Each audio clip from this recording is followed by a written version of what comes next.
அடுத்த நாள் காலைல 6:30 வந்தார். அப்படியே எனக்கு எதுவும் ஆயிடுச்சு. ஆமாம் Raja sir, I am such a huge fan of Raja sir. Okay, நான் எனக்கு பாடணும்னு ரொம்ப ஆசை. Direct I am obsessed with music. ஏன்னா அவருக்கு டைம் கிடையாது, அவர் அப்படியே போயிட்டு இருக்கார், கார் பக்கம் போயிட்டு இருக்கார். நான் அவருக்கு பின்னாடியே ஐ am obsessed with music. Okay, ஒரு டேப் கொடு பார்ப்போம்.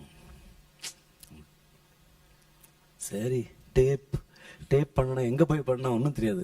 எப்படியோ பண்ணேன், ஒரு டேப், ஒரு கீர்த்தனம் பாடி ஒரு கசலும் பண்ணேன், மேதிஹாசனோட கசல். சரி, அது கொடுத்தேன் அவர்கிட்ட. அது கஷ்டப்பட்டேன் ஒரு 15-20 நாள் அவருக்கு பின்னாடி ஓடி கொடுத்துட்டேன்.